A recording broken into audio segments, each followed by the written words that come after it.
Noswaith a Llanw. Noswaith a Llanw. Am y trydydd gwaith. O, Noel, mae'n mor dda bod gyda'n gilydd eto heno. Gobeithio chi wedi cael diwrnod da. Wedi wneud y mwy o'r cyfnod bach sych gafon ni pnawn ma. Fantastic. Wel, dyw'r hwyl ddim cweit ar ben eto. Mae yna lot o hwyl dal i ddod. Heno ar ôl y gwasanaeth, mae gyda ni noson dalent Llanw. Mae'r noson yma yn chwedlonol yn hanes Llanw. A heno yn hostio mae Siôn...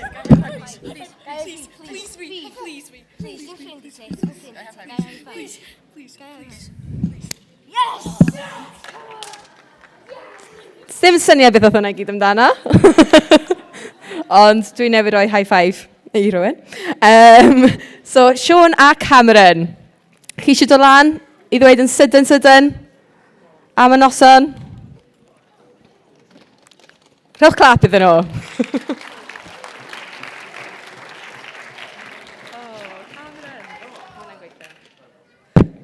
Ti'n gweithio? Helo? Ni'n neud sioe dalent. Sioe dalent. A da ni wedi cael few people on the list o. Ond dim digon. Na, da ni eisiau mwy o bobl i wneud o.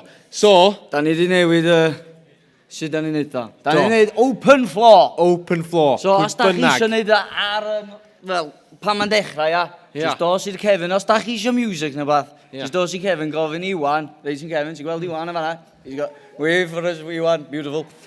A wedyn, ia. Ti'n dat ni. Let's go be. Final night, Llanw, iawn. We want to go out with a bang, iawn. So dwi'n gael talenta chi gyd. Chi gyd dod i fyny a neud y fath. We want to see it. So chdi, dwi'n siŵr gweld chi gyd, iawn? How? Okay.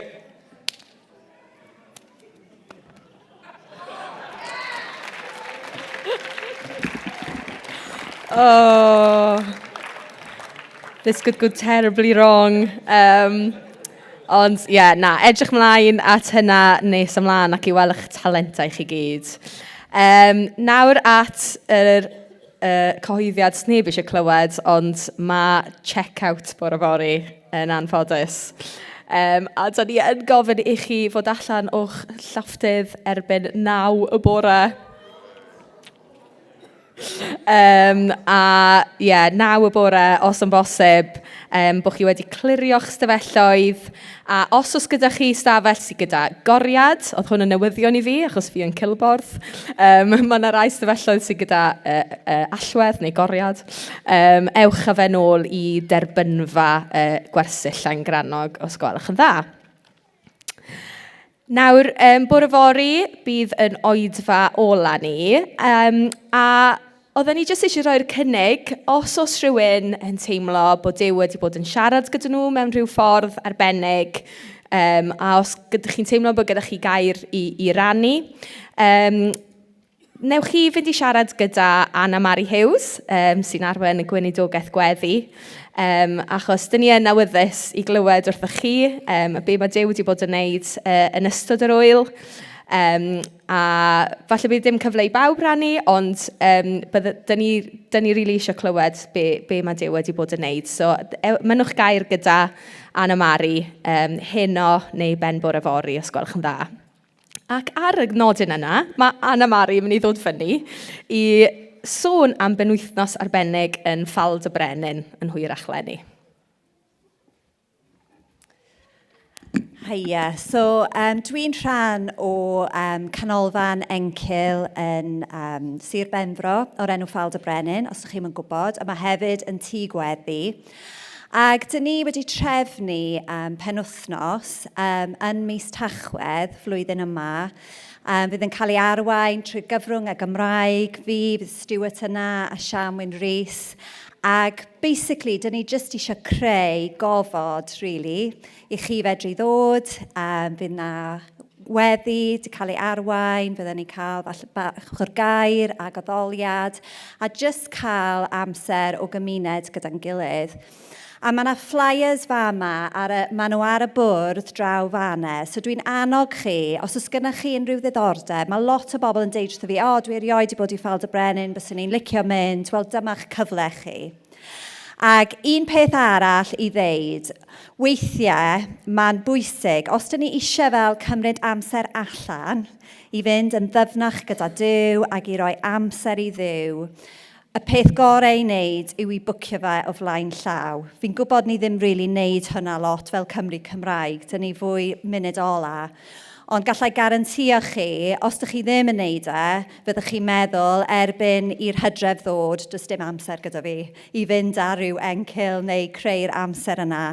So dwi jyst yn annog chi, os oes gennych chi unrhyw ddiddordeb mewn dod, fydda'n penwythnos gret, fydd o ddim yn scary, fyddech chi ddim dan bwysau neu dim byd chi ddim eisiau wneud. A ydych chi'n nabod ni, mae Stuart wedi bod yma, Sian wedi bod yn arwain ar addoliad hefyd.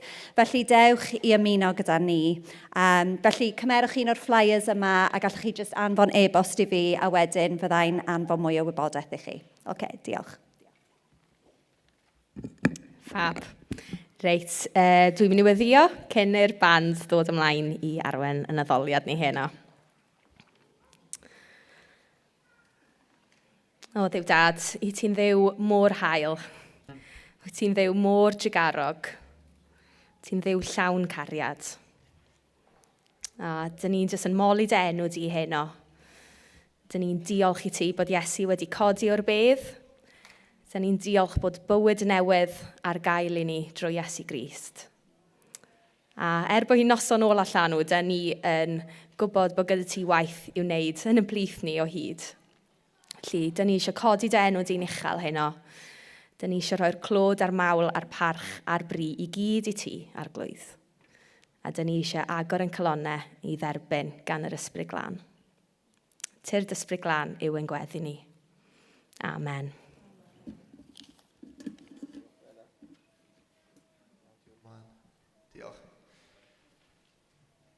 Noswaith dda bawb. Dych chi wedi profi bendith wrth yma mor belled yn Llanw? Falch o glywed. Ond dwi heb orffen eto. Mae heno dyn ni, mae bore fori dyn ni. Mae Duw dal ar waith. A dwi'n siŵr amdano chi, ond dwi wedi bod yn meddwl lot am y darlun na nath Stuart rannu gyda ni neithiwr o'r dŵr a'r llif o ras Duw a bendith Duw. A meddwl pa mor aml dwi wedi sefyll ar yr ochr pan oedd Duw eisiau bendithio, pan oedd Duw a'i ras yna, a o'n i'n sefyll ar yr ochr meddwl na dwi ddim eisiau hwnna heno. Felly dwi jyst really heno eisiau chi i feddwl am hynny. Dwi yn credu bod Duw yma a eisiau bendithio, a eisiau siarad, a eisiau i ni fod yn ei bresenoldeb ond mae mor hawdd i ni sefyll ar yr ochr a meddwl na dim fi. Mae'n nifer o resymau pam sy'n ni'n neud hwnna, falle bod ni fach yn self-conscious, ddim eisiau gadael ein hunan fynd mewn addoliad, achos be mae pawb arall yn mynd i feddwl? Wel, mae pawb arall yn addoli anyway, so just joiniwch mewn. Neu, falle, just bod na rhyw broblem yn eich bywyd, chi'n meddwl bod chi'n grac gyda Duw, ond mae'n dan yn gallu addoli Duw, be bynnag sy'n mynd ymlaen yn ein bywyd ni. Mae fe'n deilwng o'r mawn. A wrth i ni wneud hynny, weithio mae Duw yn rhoi persbectif gwahanol, wrth i ni sefyll o dan y llif na sy'n dod o gan Dduw. Dwi rili eisiau chi just teimlo rhyddid heno i addoli, a peidio meddwl am be mae pawb arall yn neud, just rhwng chi a Duw. A bod ni'n sefydlu hunan, pob un ohono ni, o dan y llif yna heno, i weld be sydd gan Dduw ar eich cyfer chi heno. Chos dwi yn meddwl bod Duw eisiau perthynas gyda pob un ohono ni, a eisiau siarad yn ni heno, a eisiau ni profi ei bresenoldeb e. Felly dywyswch nawr wrth i ni addoli i sefyll o dan y llif yna, a dim i sefyll ar yr ochr, a gadael i pawb arall brofi presenoldeb Duw. Ond i ni gyd ddewis, dwi eisiau bod yn presenoldeb Duw, dwi eisiau addoli Duw a rhoi popeth ar yr allor heno. Mae Iesu'n dweud yn Matthew 11:28, dewch ata i, bawb sy'n cael eich llethu gan feichiau trwm, a rof orffwys i chi. Dyw ddim yn dweud, mae rhaid i chi ddod, mae'n wahoddiad. Dewch. Dewch. Mae lan i ni i ddod ato fe. Felly dyna'r gwahoddiad i chi heddiw gan Iesu. Dewch ata i. Bawb sy'n cael eich llethu gan feichiau trwm. Be bynnag sy'n mynd ymlaen. Dwi'n gwybod bod pobl mewn sefyllfaoedd gwahanol, mae rai yn anodd iawn. Mae'r gwahoddiad iddi chi. Dewch. A fe na i roi orffwys i chi. Dyna be mae Iesu yn dweud wrthyn ni. A ni'n sôn gyda'n seminar Steffan am weithiau lle mae'n angerdd ni ar gyfer Duw, ar gyfer yr Efengil, ar gyfer y newyddion da, bod Iesu'n fyw. Ni'n gallu bod yn gyffroes am hwn a rhoi'r clod i Dduw heno. So dyna'r gwahoddiad i ddod, i sefyll yn y llif, a wedyn i brofi bendith, a jyst i gael rhyddid. Dwi eisiau chi cael meddwl i fod yn rhydd heno i addoli. Gadewch mi weddio, a ni addoli dan gilydd. Ia, Dduw da, diolch i ti am beth ti wedi bod yn gwneud mor belled wythnos yma. Diolch i ti am beth ti wedi bod yn rhannu dyn ni trwy dy ysbryd, trwy dy air. A heno, Dduw, dwi jyst yn gweddio fyddwn ni'n profi dy bresenoldeb di mewn ffordd special. Fyddwn ni yn teimlo rhyddid i ddodoli di, achos wyt ti'n deilwng. Fyddwn ni'n gyffroes am be wyt ti wedi gwneud. Fyddwn ni'n gyffroes am yr Efengil, y ffaith bod ti'n fyw heddiw, ond hefyd yn gyffroes am be wyt ti'n mynd i wneud. Diolch i ti bod ti trwy aberth Iesu Grist yn gallu defnyddio pob un ohonom ni. Felly, wneud i siarad â ni heno eto, Dduw, i ddangos dy wellus di dros ein bywydau ni. Wrth i ni jyst glodfori dy enw di, a dyn ni jyst yn gweddio nawr, a fydd dy enw di yn cael ei ddyrchafu dros bob dim sy'n digwydd heno. Dyn ni yma i glodfori dy enw di, Iesu, i roi'r mawl a'r clod a'r gogoniad i gyd i ti. Yn dy enw di, dyn ni'n gweddio. Amen. Felly, dwi'n cod chi i sefyll gyda ni, a gadewch i ni addoli. Tir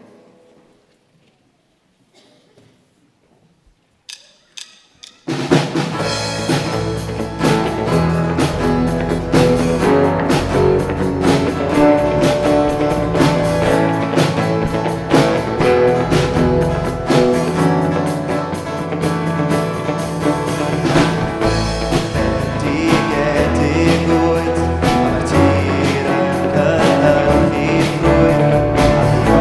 a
Bendigedig waar gloeit u.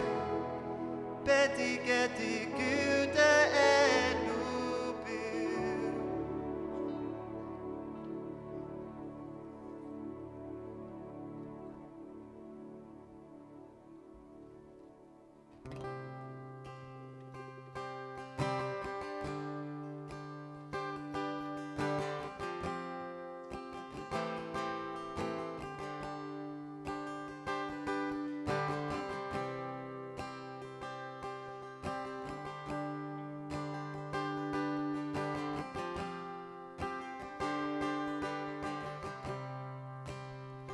Mor fawr y bwcha, fi unwaith ryngo. Mor fawr y mynydd, tu hwnt i mi. Ac mewn anobaith, fe droes i'r nefoedd, gan dweud y enw yn y nos. A drwy'r tywyllwch, daeth dyheilioni, chwalodd gysgodion fe na'i di. Y gwaith orffennwyd, y diwedd seliwyd, Iesu Grist fy ngobaith yw. Pwy a ddychmygau y fath drigaredd, pa galon dreddiau fydd ddiwedd yr as. Dyw yng ngholl oesoedd, ddaeth o'r gogoniad, i gario mai a gwilydd. Y groes lefarodd, y groes lefarodd, rwy'n wedi maddau, brenin brenin oedd alwodd fi. Hyfryd waredwr, i mi tragwyddo, Iesu Grist fy ngobaith. Hallelujah! Hallelujah! Mod i'r un ryddod fi. Hallelujah! Nawr o angair oedd yn rhydd, chwalais bob un cadw i fi. Mae achub iaith yn o ti, Iesu Grist fy ngobaith byw. Hallelujah! Hallelujah! Mod i'r un ryddod fi. Hallelujah! Nawr o angair oedd yn rhydd, chwalais bob un cadw i fi. Mae achub iaith yn o ti, Iesu Grist fy ngobaith byw.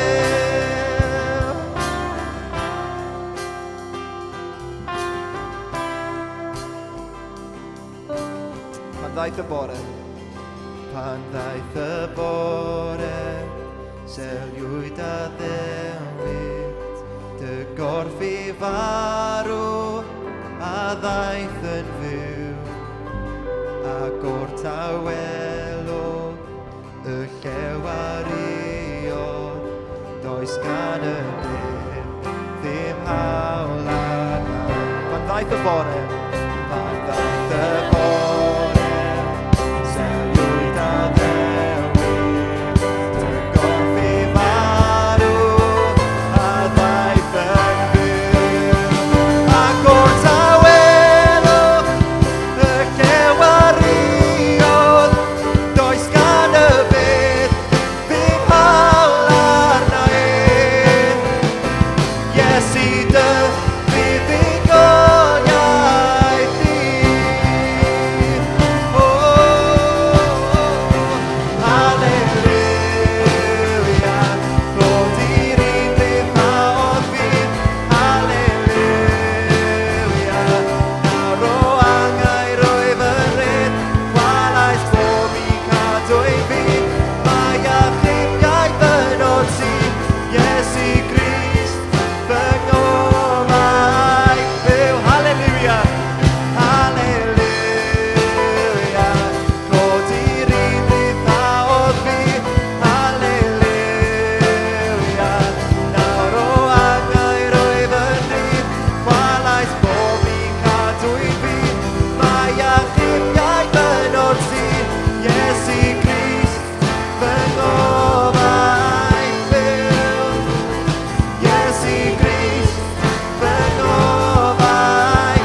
Iesu, bod ni'n rhydd heno achos da berth di. Ti wedi cael gwared o'r cadwyni oedd yn cwmpas ni. O Dduw, jyst yn gweddio heno fod ni'n parhau i dorri cadwyni heno. Pa bynnag cadwyni sydd o'n cwmpas ni, sydd o gwmpas o pobl di'n ni'n caru, mae gen ti'r pŵer i'w torri nhw. Mae pŵer pechod i dod i ben achos y groes.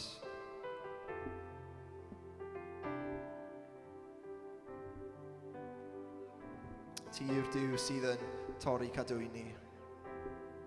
Ti yw'r Duw sydd yn ein ryddhau. Dwi'n gyddio fyddwn ni'n jyst yn profi dy ryddhad heno. Ryddhad i daddoli di, ryddhad i fyw dy glod di. Ryddhad i fyw yn erbyn be mae'r byd yn dweud.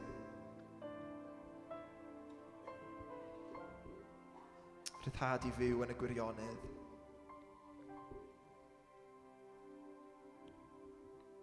Diolch, Iesu. Dyn ni'n diolch am dy gariad. Dyn ni'n diolch bod dim byd yn y bydysawd, dyn ni'n gwahanu ni o dy gariad di. Jyst yn gweddio dy gariad, bod profiad o dy gariad dros bawb yn y foment yma. Byddwn ni jyst yn cael ein atgoffa faint o ti'n caru pob un yma heno.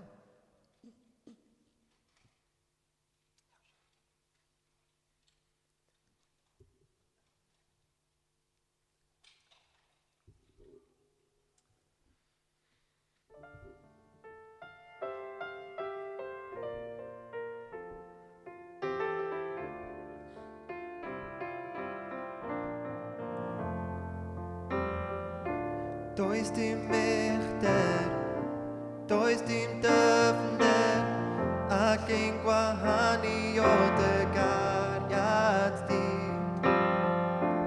Dim peryglon, dim ysbrydion, ac ein cymryd o dy law. Roddodd Iesu fywyd fod yn aberth yn ein lle. A nawr mae buddugoliaeth pechod ar ben. Fe farwodd ar y groes a rwygodd y llen. Does dim byd ag wrth wynebu, does dim byd ag ein gwahanu o dy gariad tragwyddol di. O dy gariad tragwyddol di.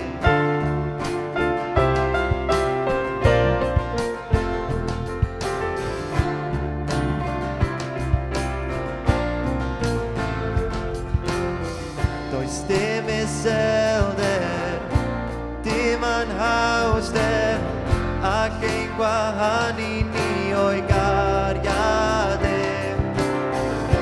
dim anobaith, dim arwolaeth, concrodd ei gariad dros y bydd.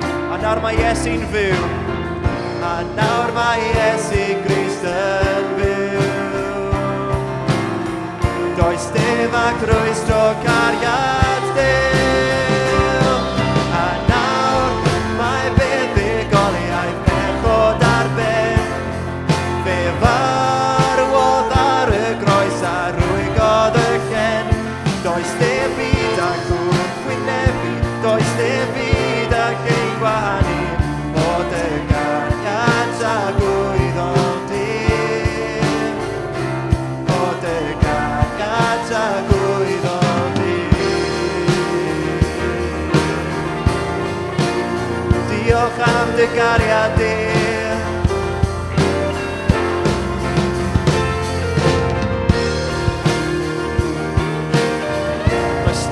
Yn y bydysawd ac ein gwahanu o dy gariad di. Does dim byd yn y bydysawd ac ein gwahanu o dy gariad di. Does dim byd yn y bydysawd ac ein gwahanu o dy gariad di. Does dim byd. Does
gof y lle. Does dim byd ag wynebu, does dim byd ag ein gwahanu, o dynganiad a gwirfodir. O dynganiad a gwirfodir.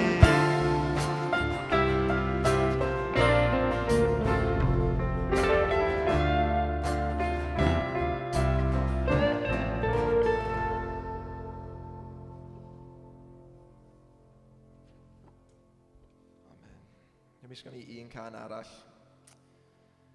am nawr. Yn aml, dyn ni'n dod i addoli Duw a dyn ni'n mwynhau canu'r caneuon a dod â clod i enw Duw. Ond mae addoliad yn lot fwy na canu caneuon. Gwir addoliad yw i ildio bywyd i ewyllus Duw. I ildio bywyd ar yr allor, fel mae'n dweud yn Rhufeiniaid 12. A berth byw, living sacrifice. Dyn ni am ganu emyn, dyn ni gyd yn gwybod. Dyn ni gyd i canu nifer o weithiau mae'n siŵr. Ond i feddwl am y geiriau yma, arglwydd, dyma fi ar dy alwad di. Arglwydd, dyma fi. Dim byd special amdana i. Dwi'n gallu gwneud dim hebddo ti. Ond gyda ti Dduw, dwi'n gallu gwneud unrhyw beth. Dim byd yn amhosib i ti. Felly wrth i ni ganu hyn, dwi jyst am i chi meddwl am y geiriau dyn ni'n canu, achos dyma'r noson ola, mae oedfa bore fori, ond wedyn fyddwn ni'n mynd adre ar draws Cymru. Ond dyn ni eisiau yn ôl yn union un peth fel o'n i cyn dod. Dyn ni eisiau cael ein llenwi gyda ysbryd Duw. A neu gwahaniaeth yw deyrnas e lle dyn ni'n byw. Felly gofynnwch heno, arglwydd, dyma fi ar dy alwad di. Be wyt ti'n gofyn, arglwydd? Be wyt ti'n gofyn gen i fi heno? A gadewch i ni jyst ildio wrth ganu'r can yma. Ildio i ewyllus Duw, arglwydd, dyma fi. Mi glywaf dynnu'r lais. Mi glywaf dynnu'r lais yn galw arna fi i ddod a golchi meiau gyd yn afon Calfari. Arglwydd, dyma fi ar dy alwad di. Can a fenaid yn y gwaed a gaid ar Galfari. Yr Iesu sy'n fy ngwadd i dderbyn gyda'i saith. Fydd gobaith cariad byr a hyn a ffôn rhyw nefo ffrain. Arglwydd, dyma fi ar dy alwad di. Can a fenaid yn y gwaed a gaid ar Galfari. Yr Iesu sy'n gryfhau. Yr Iesu sy'n gryfhau. O mewn ei waith trwy'r ras. Mae'n roddi'n erthin enaid gwan i feddyn echod pas. Arglwydd. Arglwydd, dyma fi ar dy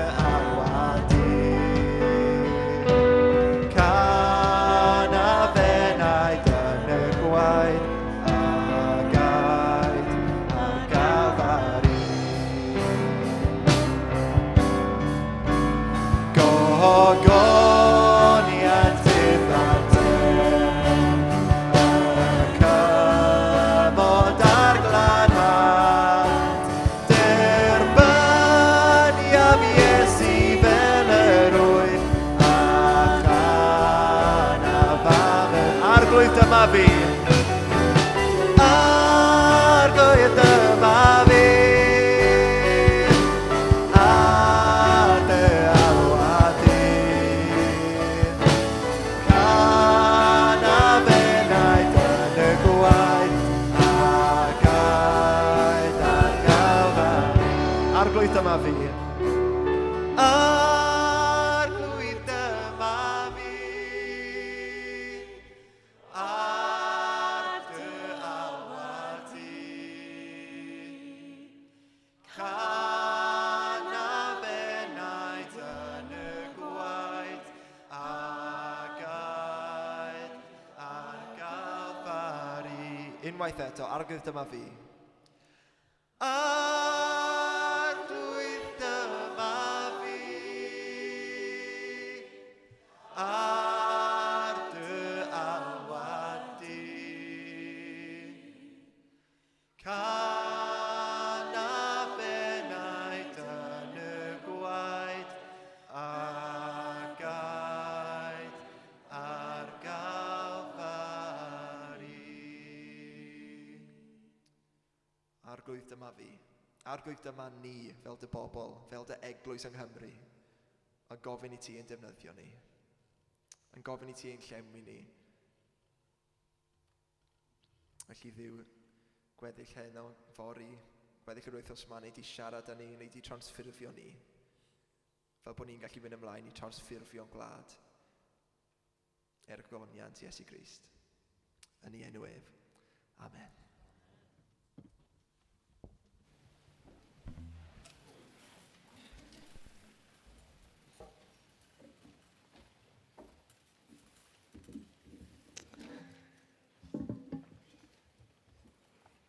Amen.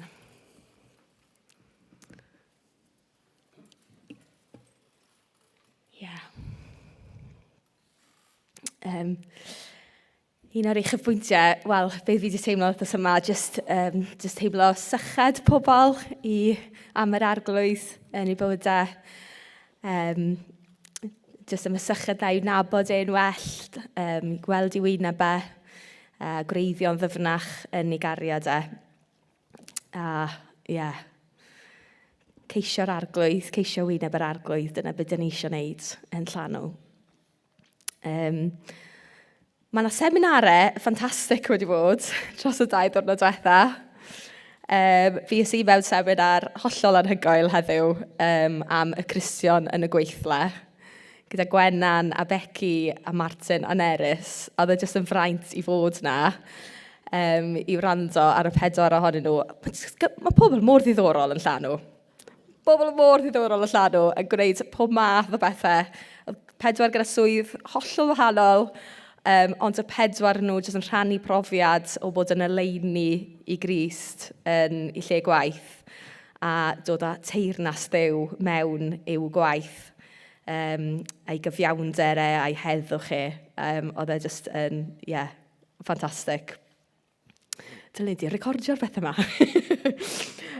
Ond hoffwn i wahodd Mary Williams nawr, achos un o'r seminarau yn digwydd heddi oedd seminar gan Ffrwd ac yn edrych ar effaith yr argyfwng hinsawdd ar bobl mwyaf ymylol y byd. Felly mae Mary yn mynd i ddod fyny nawr i sôn chydig bach mwy am hynna. Diolch, Menna. Noswaith dda. So dwi eisiau sôn jyst am 2 funud am argyfwng sbwriel sydd yn ein byd. Argyfwng sbwriel plastic pollution. A dwi'n credu bod hwn yn rhywbeth sy'n bwysig i Dduw, achos mae o'n effeithio pobl bregus a pobl tlawd. Mae maint o blastig sy'n cael ei creu yn y byd yn cynyddu yn sydyn. Mae'n dal i gynyddu y problemau. Mae hanner y plastig sy'n cael ei greu pob blwyddyn jyst yn cael ei defnyddio unwaith a cael ei lluchio.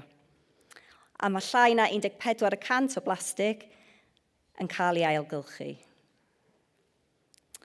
Mae 1 o pob 4 person y byd, chwatar poblogaeth y byd, dim hefo ffordd saff i drin eu plastig, i drin rubbish. A mae cwmnïau yn gwerthu miliynau o bunnoedd o werth o blastig ar y farchnadoedd yma, a mae pobl ddim hefo'r ffordd o delio fo chino. Maen nhw gorfod dympio fo, maen nhw gorfod llosgi fo. Mae hwnna'n rhyddhau toxic fumes, mae o'n blocio dreiniau, mae o'n neud llifogydd yn waith. Mae o'n arwain at 1 miliwn y marwoliaethau y flwyddyn mewn gwledydd tlawd. Mae'r sefyllfa'n ddychrynllyd, ond mae yna newyddion da. Mae gennym ni gyfle, a dyna dwi eisiau jyst sôn am chi am heno. Mae yna cyfle, os ydych chi'n mynd i'r safle we yma, tfn.org/rubbish petition. Os mae well gennych chi, mae gennau cardiau chi arwyddio ffordd hen ffasiwn hefo pensel.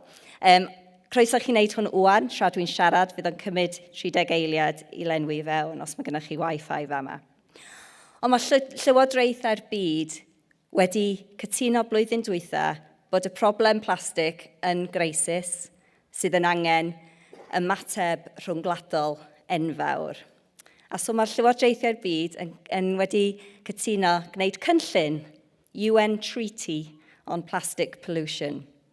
A fydd hwn yn cael ei negotiatio dros y blynyddoedd nesaf. Mae Ffrwd yn ymuno hefo Cristnogion ar draws y byd i galw ar Llywodraethau'r byd i wneud hwn yn cytundeb teg, i gwneud hwn yn cytundeb sydd yn delio hefo'r anghyfiawnder yn y byd sy'n golygu bod chwarter o'r byd ddim yn hefo ffordd saff o trin i gwastraff nhw a bod pobl, mae iechyd nhw a bywydau nhw yn cael ei ffeithio mor ddrwg. A so mae yna'r petition yma, deiseb yma, ar-lein ar y wefan yma, neu ar gadyn. A dwi'n annog chi, please, fel rhan o chyddoliad, gwelwch o fel rhan o addoliad, mae'r Beibl yn deud i ni siarad allan, i ni siarad o blaid bobl sy'n bregus a sydd yn dioddef.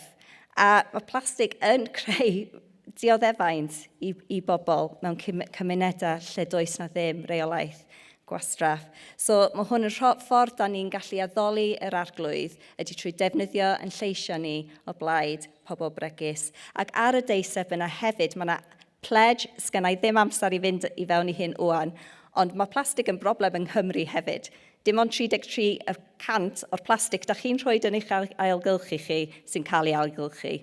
Mae'r gweddill yn cael ei allforio. Mae hwnna'n stori arall, ond mae o'n broblem o gwmpas y byd. So mae yna pledge, ydyn ni'n gallu lleihau y faint o plastig unwaith na, y packaging, ydyn ni'n gallu lleihau o'n bywydau fi. So dyna, please, dwi'n annog chi i fynd ar-lein a arwyddo'r deiseb yna. Dewch chi siarad i fi am mwy o fanylion a mae gennau pethau papur i chi arwyddo os da chi eisiau un hen ffasiwn. Diolch. Gwych, diolch Mari. Da ni rili angen edifarhau ni am sut ni'n defnyddio plastig dydyn a newid yn ffyrdd. Diolch Mari am hynna. Hoffwn ni wahodd Catrin Hampton ffynnu i'r llwyfan nawr. O, diolch Catrin. O, ti'n mwy agos na beth o'n i'n meddwl. Hefyd, mae yna stondinau yma. Gobeithio bod chi wedi bod yn edrych ar y stondinau. O'n i jyst eisiau pwyntio allan, mae stondin Lingua Christi, fel chi'n gallu gweld, mae yna gyfoeth o wybodaeth a bethau yna. Gallwch chi fynd â unrhyw beth, heb lawr baneri, a gallwch chi gymryd unrhyw beth, mae am ddim. So jyst eisiau atgoffa chi o hynna, os da chi eisiau mynd ar rhywbeth adre gyda chi i helpu chi weddio dros y gwaith. Ond dyma Catrin Hampton. Catrin, dweud pwy wyt ti a lle wyt ti'n byw? Catrin ydw i. Mor hapus i fod yn Llanw ar ôl 5 mlynedd hir Covid blwyddyn diwetha. Dwi'n byw yn yr Wyddgrug erbyn hyn, hwrê, yn y gogledd, hefo Cori fy ngŵr sydd o Nashville, Tennessee, a ein 2 o feibion Lleu yn 8 mis a Peris yn 2 oed. Fantastic. So, da chi wedi symud y Wyddgrug reit ddiweddar. A beth yw'r weledigaeth fyna i chi? gweledigaeth ni wedi just cael addoli Iesu yn Gymraeg hefo mwy a mwy o pobl o'n cymuned ni, really. Da ni wedi cael cyfle i ddod at eglwys, just hyfryd. A maen nhw wedi bod yn gweddio a wedi cael arian i ariannu swydd arloesi. Mae'r Eglwys Presbyteraidd yn edrych am lot o arloeswyr ar hyn o bryd. A da ni wedi cael swydd i rannu i ddechrau gwaith ymysg y gymuned. Da ni'n meddwl bydd o'n edrych fel rhyw fath o hwb cymunedol i edrych ar ôl llesiant y dre ac i ddod â tipyn o teyrnas Iesu i'r dre ffordd yna. I cael cyflwyno fo trwy caru dre a hefyd falle bydd yna elfen o siop coffi i ni cael bendithio nhw efo coffi da hefyd. Gobeithio. Ffantastig. A beth yw gobeithio'n chi ar gyfer y dyfodol? Mae bod yma just yn blas o'r nefoedd yn dydy a just cael profi hwnna dydd i ddydd hefyd, really. Cael gweld meibion ni'n tyfu fyny hefo ffrindiau nhw yn cael y cyfle i nabod Iesu yn y Gymraeg. Mae'r dre yn man y siaradwyr Cymraeg yna, mae yna lot o dysgwyr hefyd, a mae yna eglwysi, ond just, rhoi cyfle i pobl nabod Iesu yn iaith eu calon nhw, cael addoli hefo nhw, cael gweld Duw yn newid bywydau, ac newid ni hefyd. Fab. A sut gallwn ni weddio dros chi, sut gallwn ni cefnogi chi yn y gwaith yma? Gweddiwch dros tre yr wythgreg a'r pentrefi o gwmpas, y siaradwyr Cymraeg a'r dysgwyr, yr ysgolion, lle mae'r cenedlaeth nesaf yn dod fyny, byddwn ni'n cael dod i nabod nhw a'r plant. Gweddiwch dros yr eglwys yna, a dros ni fel teulu efo 2 o rhai bach, byddwn ni'n cael yr egni i wneud beth ni angen. Ffantastig. Diolch, Casian. Na i gweddio dros y te nawr. Ddiw dad, mae'n llon i'n cael ni i glywed am y gweledigaeth ti'n rhoi i dy bobl. A dwi jyst eisiau bendithio Catrin a Cori a'r plant yn enw Iesu Grist nawr. Byddi di yn i arfogi nhw gyda pob dawn ysbrydol. Byddi di'n rhoi nerth a doethyneb iddyn nhw wrth i nhw gerdded gyda ti o ddydd i ddydd. A'r glwyddyd ni'n gweddio dros yr wyddgreg. A'r glwyddyd ni'n deheu y bydd y dre yn cael ei trawsffurfio gan dy gariad di. Y bydd dy bobl di yn gallu codi dy enw di'n uchel yn y dre yna. Dyn ni'n gweddio'n arbennig dros gwaith yn wneud â lles ar glwydd. A jyst yn gwybod am yr angen sydd yn gwlad ni heddi a'r problemau sy'n gwynebu bobl.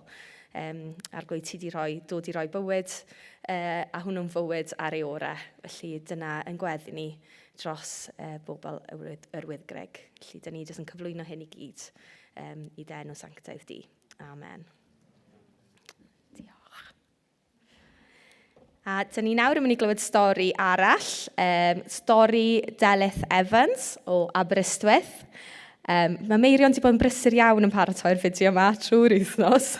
Felly fi'n falch iawn o gallu gwylio'r fideo nawr. Diolch. Delyth yw'n enw i, a dwi'n enedigol o Bontarfanach, rhyw 12 milltir tu mas i Aberystwyth mewn yn y wlad. Merch ffarm, ffarm ddefyd oedd gyda ni. Ar ôl i fi briodi, fe ddeson ni i fyw i Aberystwyth. Mae 3 o blant gyda ni, mae Hywel wedi'n gadael ni bellach yn anffodus. Ni 7 o wyron erbyn hyn. A dweud y gwir, a chi sôn am y llyfr, 2 ohonyn nhw yn ferched. A dwi'n falch iawn o ddweud fod y 2 ohonyn nhw wedi dod yn Gristnogion. 1 ohonyn nhw yn ddiweddar iawn yn rhyw gwbl o wythnosau yn ôl, a gweud y gwir, yn yr Amwythig Elan. Dwi'n falch o hynny, felly nawr wy'n gweddio dros y bechgyn, y 5 arall. Wedwch ni gair bach o'ch chi'n gweud am bod ti y merched wedi dod yn Gristnogion. Beth am marchebiad chi o ran dod i nabod yr arglwydd Iesu? Reit, wel, Ar ôl gadael ysgol, fe es i i'r Academi Frenhinol yn Llundain i astudio cerddoriaeth, astudio'r delyn yn bennaf a'r piano. Ac yn ystod fy nhymor cyntaf yno, do'n i ddim yn Gristion pan es i i Llundain. Ond dwi'n gwybod bod yr ysbryd glân yn gweithio yno fi. Ond fe nes i ymaelodi gyda'r Undeb Cristnogol yr Academi.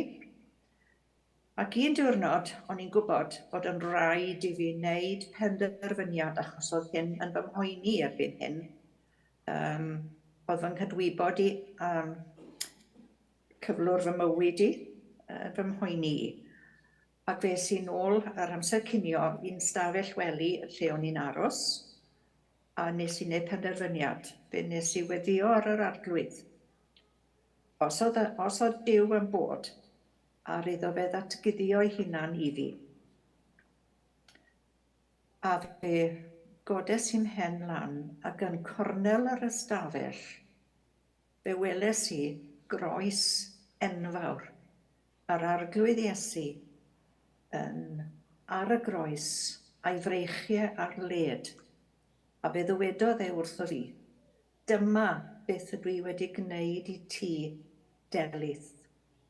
A mi fod e wedi dweud fy enwi, oedd yn rhaid i fi ildio fy mywyd a chredu. A mae hynna wedi aros gyda fi ar hyd fy oes. O'n i'n 17 oed amser hynny.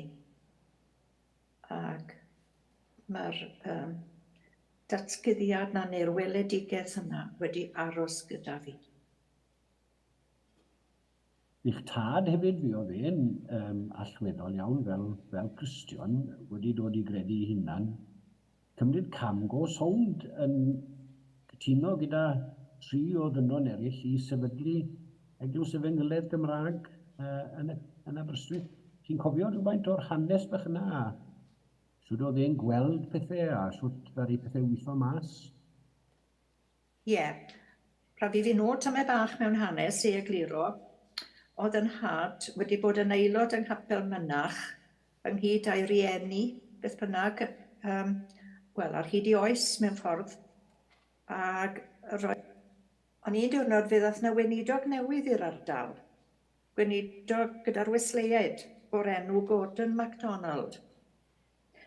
A dechreuodd pobl sôn am y gweinidog newydd yma, bod hwn yn pregethu yn wahanol. A beth oedd gyda hwn i ddweud? A gwedodd yn had, wel, lycen ni fynd i glywed y dyn yma, gweld beth sydd gyda fe. Fel maen nhw'n siarad. Ac ar ôl clywed e unwaith, oedd eisiau clywed e eto yr ail waith, a dryden waith. Ac o dipyn i beth, fe ddath yn had i adnabod yr arglwydd Iesu. Fe ddechreuodd Gordon MacDonald wedyn gynnal seiadau neu dosbarthiadau Beibl yn yr ardal, a bydd e'n trafod gyda'n had, a bydd e'n trafod gyda'r dynion eraill, a fe benderfynwyd i sefydlu Eglwys Efengylaidd yn Aberystwyth. I fyny o'ch chi'n mynd, a fyny o'ch chi'n cyfeilio ag ati. Ond erbyn hyn, yn Eglwys Sam Mihangel, sut mae'r profiad yna, a beth yw y bendithion i chi wedi cael yn yr eglwys yna dros y blynyddoedd diwethaf yma? Ie, wel, fe benderfynodd Hywel y Fwri, byse fe'n licio mynd i'r Eglwys Sam Mihangel, achos oedd gyda fe, oedd wedi bod yn cysylltiad o'r blaen gyda y ficer oedd yno. Ac fe drio ni i sonina rhyw ddydd Sul, ac o'n i yn mwynhau fe.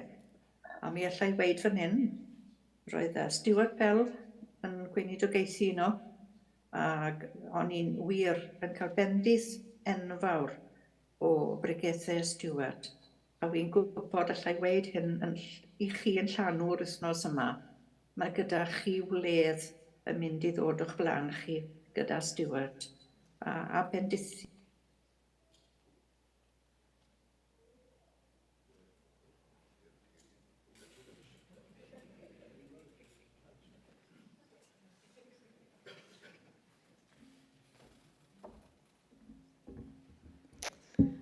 Wel, diolch yn fawr iawn i Delyth am rhannu stori fyna.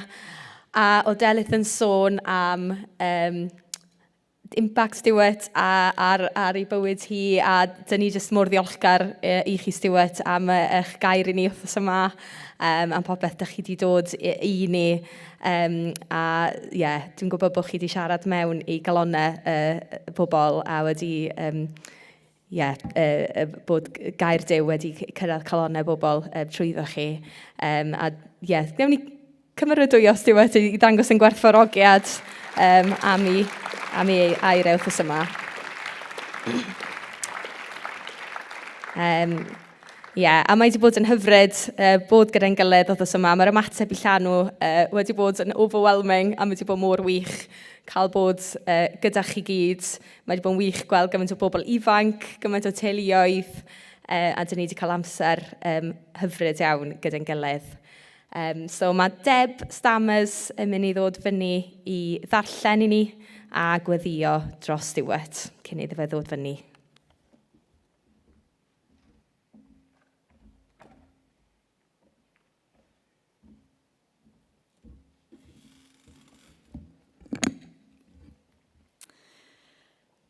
Mae darlleniad heno yn dod o Colosseaid penod 1, adnod 24 i penod 2, adnod 5.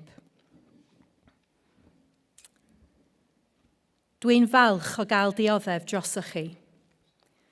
Dwi'n cyflawni ym fy nghorff i beth o dioddef sydd ar ôl, sef gofidiau'r Meseia, a hynny mwyn ei gorff, yr eglwys.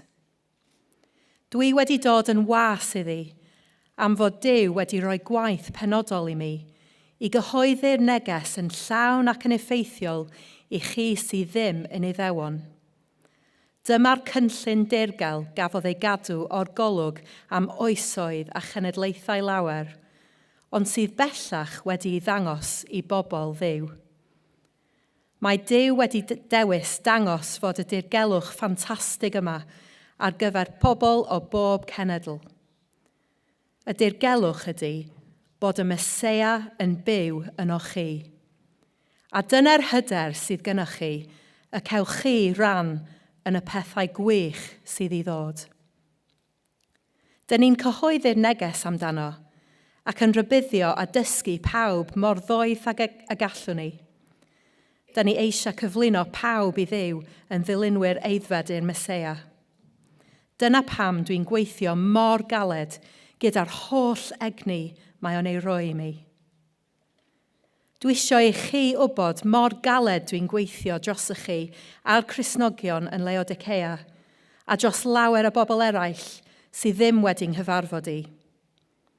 Y bwriad ydy rhoi hyder iddyn nhw a'i helpu i garu ei gilydd yn fwy a bod yn hollol sicr ei bod wedi deall y cynllun dirgel roedd Duw wedi ei gadw o'r golwg o'r blaen. Y Meseia ei hun ydy hwnnw. Mae holl drysorau doethineb a gwybodaeth wedi storio ynddo fo.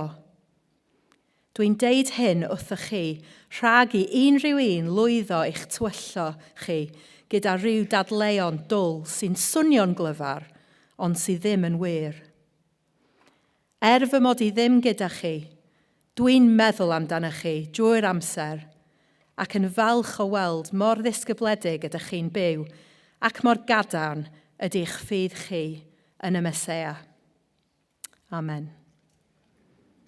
Jyst yn mynd i gweddio dros Stewart.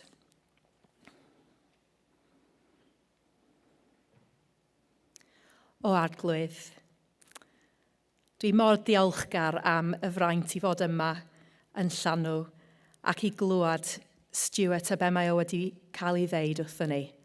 Da ni'n diolch i ti am gweinidogaeth Stewart a bob dim mae o wedi rhoi i ni wsos yma. A da ni'n gweddio dros dy fo heno. Fyddi di roi dy geiriau iddo fo, ti eisiau fo deud wrth i ni heno. A helpa ni i gael calonnau yn agored a clustiau yn agored i glywed be wyt ti eisiau deud wrth i ni heno. Trwy dy air di, trwy'r ysbryd glân, trwy gwaith Stuart. Diolch i ti o arglwydd, yn enw Iesu. Amen.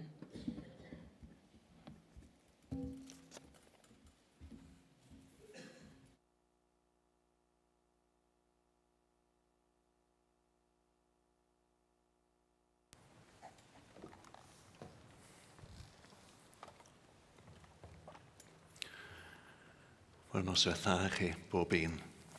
Mae'n dda cael bod â chi unwaith eto, ond heno am y tro olaf. Nos Lun, nes i agor y Beibl, ac o'n i'n awgrymu y dylem ni grynu wrth ei agor, oherwydd bod yna her yma. Her i ni ystyried ydy barhau. Ond wrth ydy barhau i fwynhau blas gras. Gobeithio bod chi wedi gwneud hynny o'r newydd, y sip cyntaf wedi dod yn ôl.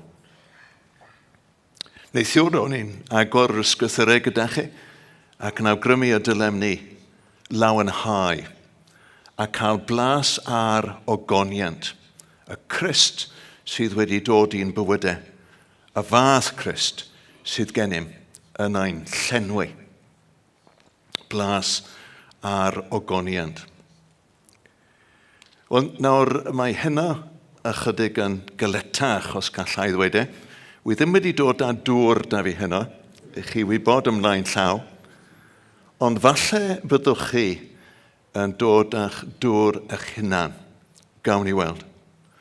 Oherwydd fy mod i'n awgrymu wrth i ni agor yr ysgrythurau heno bod ni yn cael blas ar alaru. Blas ar llefain. I ddechrau, doi camgymeriad wy'n meddwl sydd yn ddigon resymol. Yr un gyntaf, fi yn hedfan am y tro cyntaf erioed. Cyrraedd Heathrow ar y tren. Dod o'r tren, gweld arwydd ar y wal, ac oedd e'n dweud arrivals. A fi yn meddwl im hunan, I've just arrived. A felly es i i'r arrivals. Wrth gyrraedd arrivals, fe welais i arwydd arall yn dweud departures. A wedyn o'n i'n meddwl, fyna dylen ni fod. Nawr, oedd hynny yn resymol, ond oedd e? Chi ddim yn gallu fy mei o i, oedd e'n ddigon resymol, arrivals o'n i wedi cyrraedd. Yr ail gamgymeriad naturiol, dyn falle bod chi wedi clywed amdano fe, mae'n gwrthod prynu petrol yn unman arall ond yn y garej yn Morrisons yn Aberystwyth. A reswm am hyn yw, nad yw pris petrol yn y garej yn Morrisons yn Aberystwyth, dwi ddim wedi cynyddu ers 15 mlynedd. O ddifri. Dechreuodd e fynd mewn i'r garej y Morrisons yn prynu gwerth 20 pint o betrol. Ac dros y 15 mlynedd, mae'n dal i fynd mewn, a dyna beth mae'n prynu, gwerth 20 pint o betrol. Nawr, mae'n cyfaddau bod e'n mynd yn fwy aml nag oedd e, ond does dim gwahaniaeth am hynny oherwydd bod pris y petrol wedi aros yr un pris dros y 15 mlynedd. Nawr, ond ydy hynny yn resymol? Mae yn perffaith resymol. Paul yn dweud, yn ei epistol at Colosiaid, adnod 24, clywson ni reit ar dechrau darlleniad, clywson ni Paul yn dweud bod rhywbeth yn nioddef Crist sydd ar ôl. Rhywbeth yn nioddef Crist sydd ar ôl. Dwi'n cyflawni yn fy nghorff i beth o'r dioddef sydd ar ôl sef gofidiau y Mesia. Dyna beth wedodd Paul. Nawr, beth yn y byd all fod ar ôl yn nioddeffiadau Crist? Nath ef ein prynu ar y groesbren yn llawn, ond y fe. Beth wedodd Iesu, des i fel gwas i aberthu fy mywyd mwyn talu'r pris i ryddhau llawer o bobl, yn brydwerth dros lawer. Dyna beth oedd e. A dyna beth cyflawnodd ef ar groes. Mae'n digwydd heddi ond ydy, ambell waith. Dynion drwg, maen nhw'n gosod pris ar fywyd yr oen a gofyn am arian. So nhw'n fodlon ryddhau y person sydd dan nhw yn y carchar nes bod arian yn cael ei dalu drosodd. Mae'r arian yn dod. Maen nhw'n edrych ar yr arian a maen nhw'n dweud wrth eich hunan, wnaethon ni gan gymeriad, dylen ni wedi gofyn am fwy.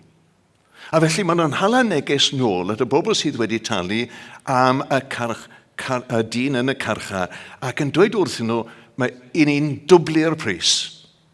I ni'n disgwyl mwy oddi wrth i chi. Gyda'r Iesu yn marw ar y groes bren, nath ei dalu 50% o'r dyled. I ni yn ddylydus i'r nefoedd, nath ei dalu 50%. A bod rhaid i ni wedi'n talu y 50% sydd ar ôl. Fel na, mae'r del yn cael ei gytuno. Rhyngom ni a'r bod mawr, neu a dalodd Iesu drosom yn llawn, 100%. Wel, dyn ni'n mynd yn gilydd i ardd Gethsemane. A fyna mae'r arglwydd Iesu yn gwneud penderfyniad bod e'n mynd i'r groes. Ac yn ei olwg ef, mae'n mynd i dalu y cwbl oll, talu y prydwerth, talu yn llawn, yn ei olwg ef. A na'r penderfyniad, dim fy wyllus i, medde fe, ond y wyllus di. Ac yn yr ardd, nath e'r penderfyniad i fynd yr holl ffordd i'r groes. Nawr, tra bod Iesu ar y groes, mae'r tad yn gwneud penderfyniad. A dyma'r penderfyniad, a ydw i fi yn mynd i dderbyn ar aberth a mae fy mab yn cynnig tra bod e ar y groes. Mae'n y penderfyniad i'r Iesu yn yr ardd, mae'n y penderfyniad i'r tad a'r galfaria oeddi yn mynd i dderbyn yr aberth, y gwaed a'r croesbren. Oeddi e? Dwedodd Iesu, just cyn marw, dwedodd e, gorffennwyd. Oedd y tad yn cytuno. Oedd y tad yn fodlon. Oedd e'n gweld Iesu yn talu 100% neu 100%. Sut i ni'n gwybod, a oedd y tad yn cytuno gyda gair Iesu, gorffennwyd. Yr unig ffordd i ni'n gwybod yw bod y tad wedi codi Iesu o'r meirw. Oedd y tad yn dweud wrth godi Iesu o'r meirw, oedd e'n dweud drosto'i hun gorffennwyd. Wy'n ystyried bod e wedi talu y cwbl oll. 100% o'r dyled sydd yn ddyledus arnom ni i'r nefoedd. Mae wedi derbyn yr aberth, y gwaed a'r groesbren. Mae'r aberth yn ddigon. Felly, os ydy Paul yn dweud bod na rhywbeth ar ôl, beth sydd ar ôl? Yn gystuddiau Crist. Beth sydd ar ôl? Os ydy wedi talu 100%, mae Paul wedi cymysgu pethau rhyw ffordd na gilydd bod e'n dweud bod rhywbeth ar ôl. Dyma beth sydd ar ôl. Mae gwybodaeth am y groesbren, gwybodaeth am y ffaith bod y Mesia wedi dod, bod mab Duw wedi ei eni i'r byd. Mae'r gwybodaeth yna yn gyfarwydd iawn am llys rai bobl, ond mae yna rai sydd byth wedi clywed amdano fe to. A dyna beth sydd ar ôl. So nhw wedi clywed. Felly mae yna gwybodaeth am y groesbren sydd yn bring ar lot o bobl. A mae eisiau dweud wrthyn nhw. Felly beth sydd eisiau arnyn nhw yw bod na athro yn mynd atyn nhw i ddysgu nhw am beth nath Iesu ar y groes, oherwydd y ffaith bod nhw ddim yn gwybod. Nawr, mae yna miliynau a miliynau fel yna sydd ddim yn gwybod. Mae yna miliynau i gael yng Nghymru sydd ddim yn gwybod. Ges i yr moment tra mod i yn gwrando ar Iddew mewn synagog yn Jerusalem.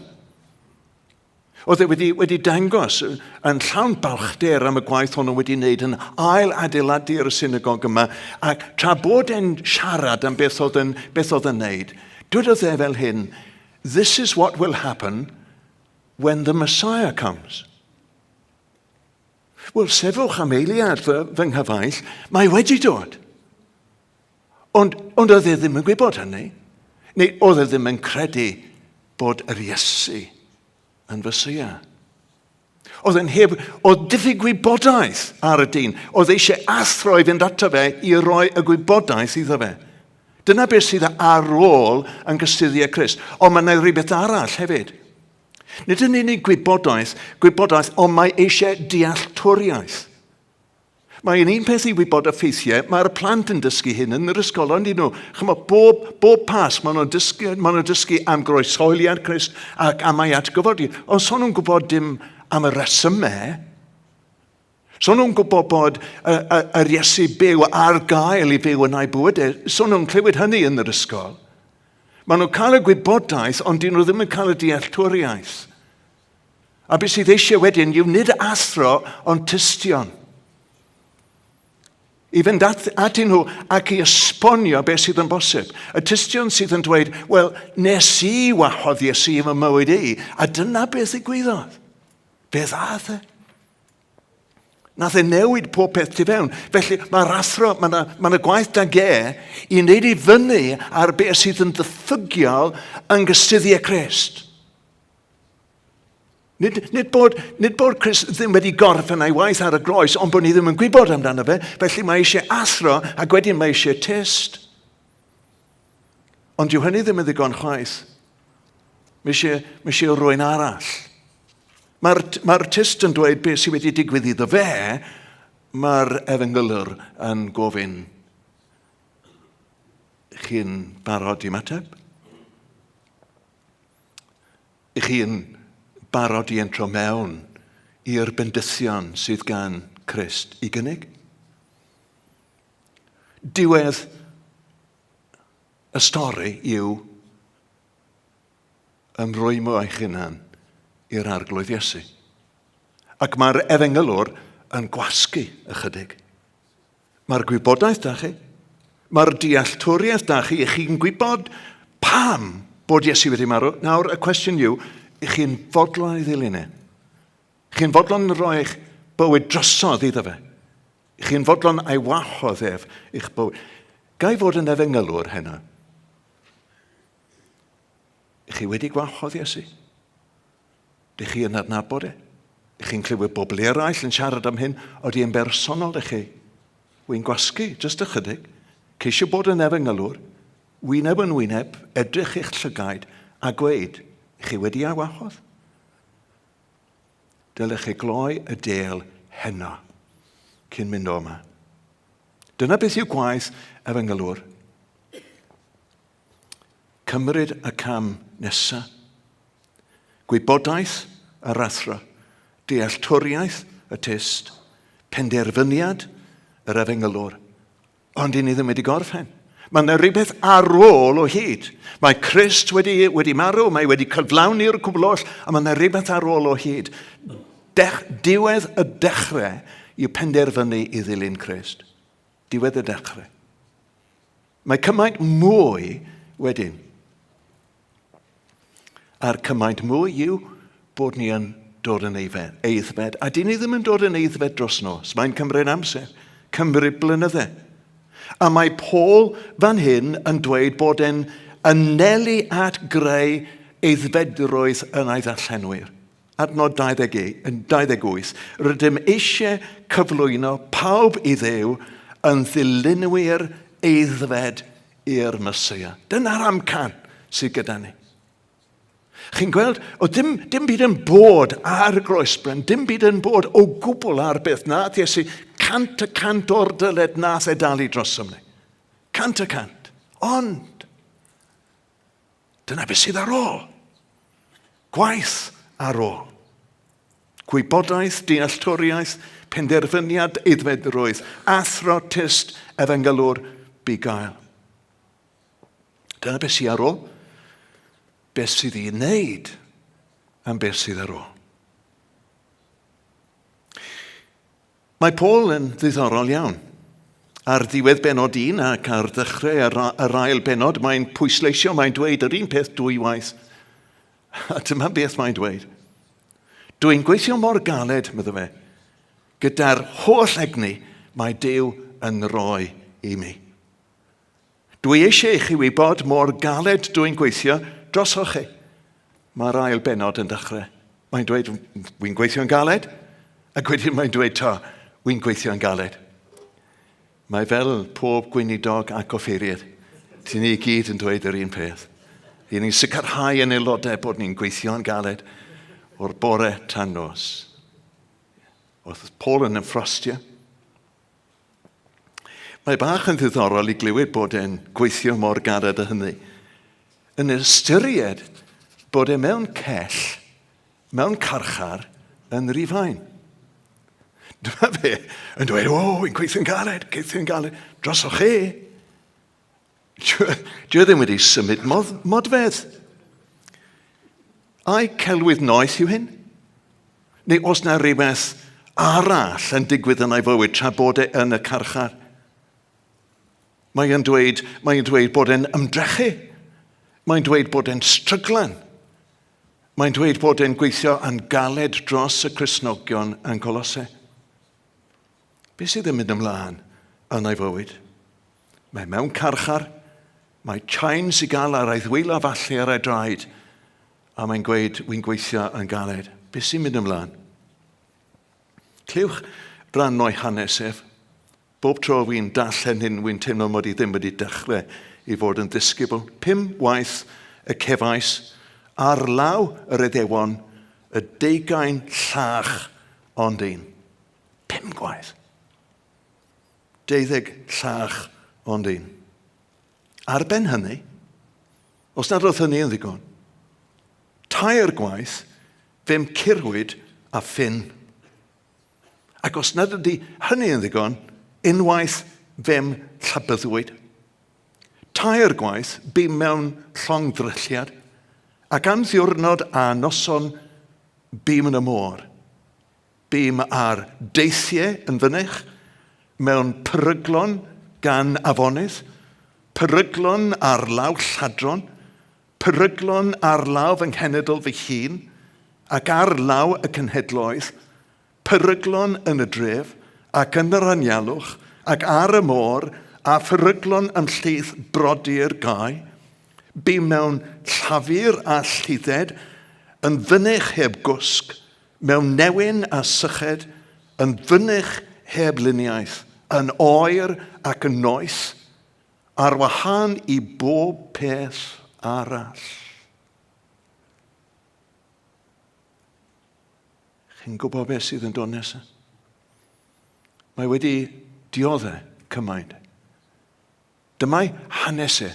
Mae'n edrych yn ôl o'r carchar a mae'n rifo fel mae pethau wedi digwydd iddo fe. Cymaint o bethau, gwahanol bethau.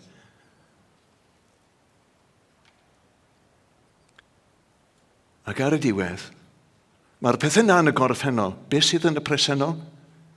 Beth sydd yn y presennol? Ar wahân i bob peth arall, a mae gofal dros yr eglwysi yn gwasgu arnaf ddydd ar ôl dydd. Dyna'r hanes yn y gorffennol, ond mae gofal dros yr eglwysi yn gwasgu. Nid wedi gwasgu, ond yn gwasgu. Mae gofal dros yr eglwysi yn dal i wasgu arno fe. Mae'n anhygoel ond ydy. Pan mae'n dweud am y problemau y mae wedi ei gwynebu, mae'n sôn am y gofal dros yr eglwysi, a'r poen, a'r concern sydd wedi bod yn ei galon oherwydd ni.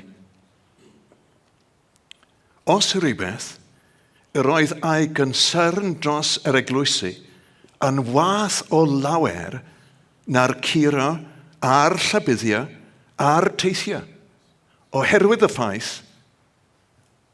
nad oedd y concern yna yn stopio.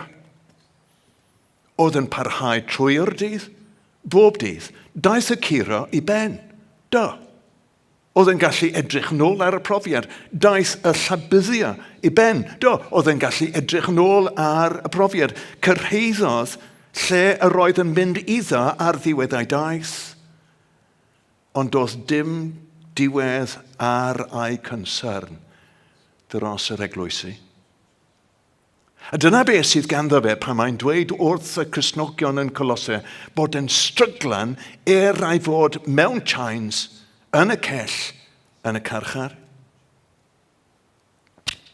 Cyn bod ni wedi ymddeol priw a finne, o'n i'n cael joc gyda'n gilydd yn eitha aml, a'r joc oedd, what are we going to talk about when we don't talk about the parish anymore? A dyna beth oedd y joc rhyngom ni. Mae pob gweinidog yn yr ystafell yma yn deall beth mae Paul yn dweud, y concern am yr eglwysi. Ga i ofyn i chi yn bersonol, faint o concern ych chi yn cario am deyrnas yr arglwydd yng Nghymru?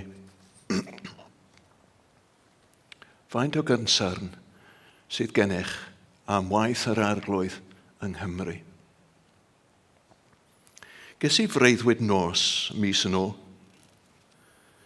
Yn y breuddwyd, o'n i wedi cael gwahoddiad i byrgethu mewn eglwys lle nad o'n i wedi bod o'r blaen. Is i mewn i'r adeilad ac oedd na addurniadau nadolig yn hongian o'r nenfod a'r waliau. Ond oedd yr addurniadau wedi ffeido. Oedd yn amlwg bod yn nadolig drosodd ers rai misoedd. Yn ambell ai fan oedd y sellotape wedi rhoi fyny, a rai o'r addurniadau yn hongian yn isiel iawn, just uwch ben pennau y gynulleidfa. Oedd na rai eraill wedi dod yn rydd o'r muriau. Ac yn wath byth yn y cornel oedd na goeden nadolig. Dim ond sgerbwd. Oedd y dail i gyd wedi cwmpa. Ac yn ges i helpu'r wardeniad i clirio fyny cyn bod ni yn dechrau ar y gwasanaeth, ond oedd dim diddordeb dan o gwbl. Ac o'n i'n teimlo, yn y breuddwyd, o'n i'n teimlo'n anfodlon iawn cario ymlaen gyda'r gwasanaeth, nes bod ni wedi tacluso'r lle. A fe ddechreuais i wrth fy hunan. Ac ar ôl ychydig bach yn anfodlon, oedd na un neu doi yn helpu glanhau. Dameg o'r sefyllfa, dim ond breuddwyd, a fy mreiddwyd i oedd e, a nath e basio mod i'n cofio fe. Ond dameg o'r sefyllfa ar hyd a lled Cymru yw y breuddwyd yna. Cymaint o arweinwyr, o ffeiriad, gweinidogion wedi ffeili a'i cynulleidfaoedd. Dim llawer o ddiddordeb yn ei gwaith. Fe glywsoch chi, Paul yn dweud bod gofal yr eglwysi ar ei galon trwy'r amser. Mae'n gorffen y paragraff yna fel hyn, gwrandewch. Pan berir i rwy'n gwympo, ond y dwy finnau yn llosgu gan ddicter. Mae'r cylch y rod wedi troi i ni dod nôl i'r un man lle roeddwn ni nos lun. Pan berir i rwy'n gwympo, ond y dwy finnau yn llosgu gan ddicter. Gweinidogion o ffeiriad wedi bradychu ei bobl ac wedi pallu, pregethu yr efengil yn ffyddlon. Canlyniad fel eich chi'n gwybod a fyna y moral yn isiel tu hwnt yn y cynulleidfaoedd. Y teimlad bod yr achos ar ben yng Nghymru. A'r teimlad ar ben hynny, s'dim byd y gallwn ni wneud amdano fe. Paul, mae e'n cario y concern, y gofal, ac mae e'n stryglan ac ymdrechu a gweithio yn galed yn a'i gell.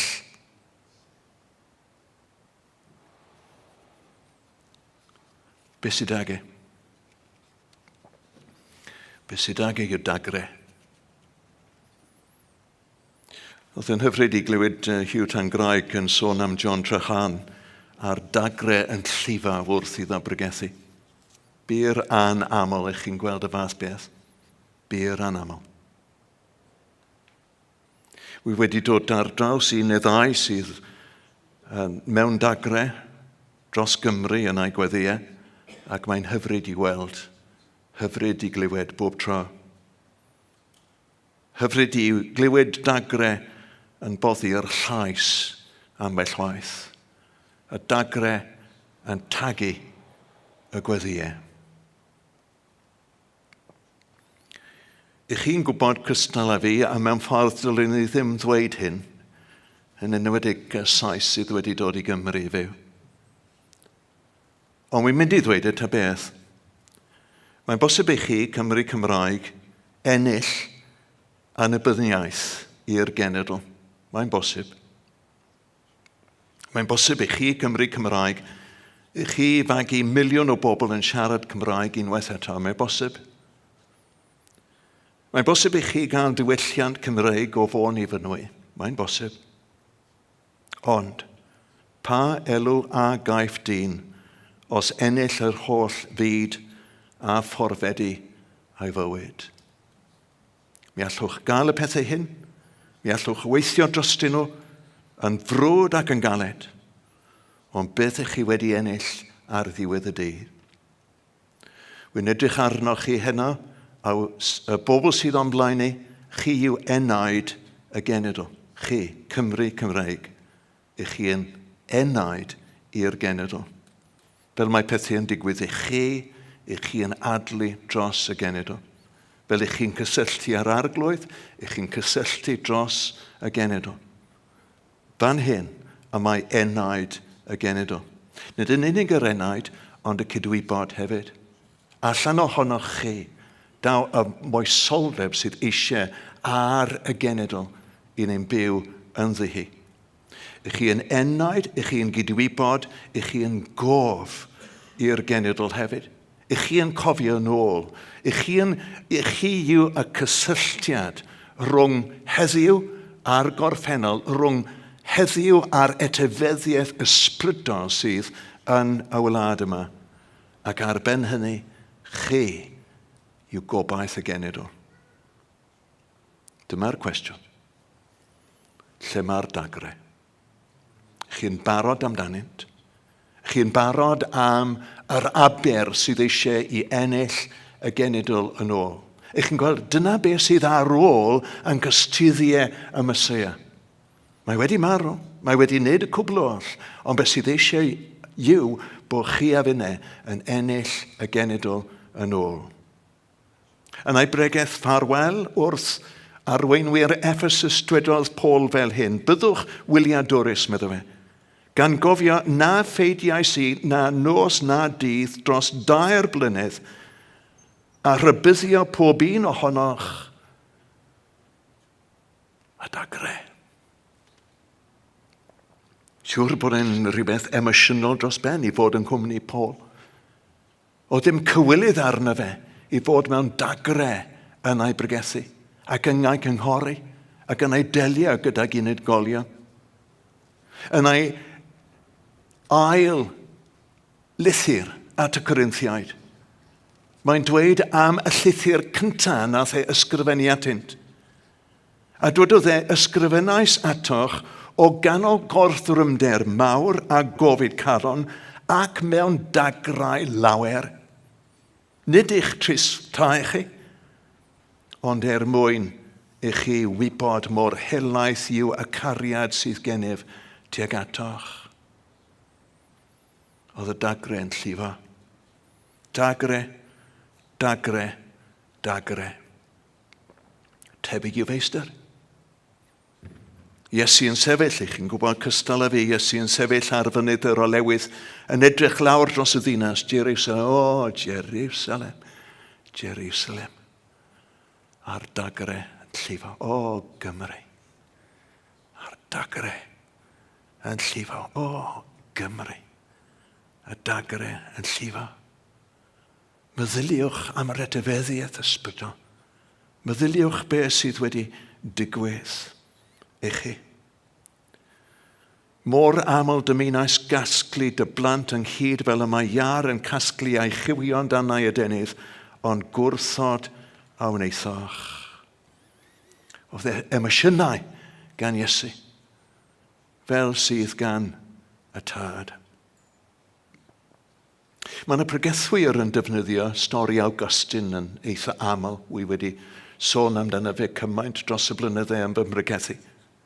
Oedd Awgustin, dyn ni'n mynd nôl i'r 4edd ganrif nawr, oedd e wedi bod yn ddyn drwg tu hwnt. Wedi byw yna fradlon, wedi byw yna anfoesol, oedd yna rwyg wedi mynd rhwngddo fe a'i fam oherwydd ei ymddygiad. A Monica a'i fam mewn dagre yn ei gweddiau, ac offeiriad yn gweld hi, clywed hi. A'r offeiriad yn dweud wrth hi y geiriau hyn, a wedi defnyddio nhw yn aml. It is impossible, dwedodd e, for the son of those tears to perish. Ac yn wir, troiodd Awgustin i'r arglwydd cyn bod Monica wedi marw, mab a'i dagre. Ond dwedwch, wi wedi bod yn holi fy hun. A oedd yr offeiriad wedi dweud yn iawn wrth Monica? Oedd e wedi dweud yn iawn? A'i cyfrinach atebion un gweddiau yw dagrau? Ai dyna'r ffordd i gael adfywiad yma yng Nghymru, bod ni yn gweddio gyda'n dagrau? Ai dyna'r ffordd? Beth ddigwyddodd i Jerusalem ar ôl dagre yr Iesu?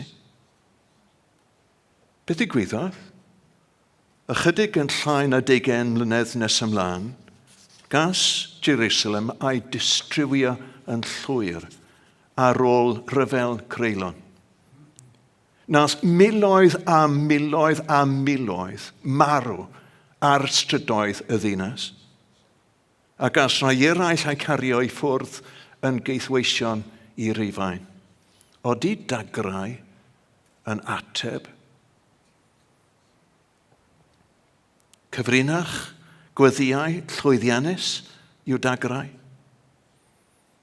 Na, dyn nhw ddim. Dyn nhw ddim. Ond beth maen nhw yn wneud yw cyhoeddi i'r nef a'n bod ni o ddifrau. Dyna beth maen nhw'n wneud. Maen nhw'n dweud wrth y nefoedd, yn hyn o beth,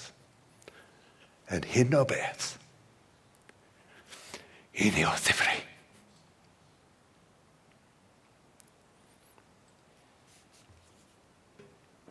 Mae yna gan Hosanna gan Hillsongs. O'n i'n holi Meilir ydi wedi cyfieithu i'r Gymraeg, falle bod e. Yn y bennill ola, i ni'n canu'r geiriau hyn. Canu i'r arglwydd y geiriau hyn. Show me how to love like you have loved me. Sut mae Iesu wedi ein caru ni. Os ych chi yn canu y geiriau ni, wy'n gofyn i chi o ddifri. Y ffordd mae e wedi caru chi yw trwy ei groes. A nid syniad yw y groes, nid stori yw y groes, nid hyd yn oed hanes yw y groes, ond reality. Digwyddiad.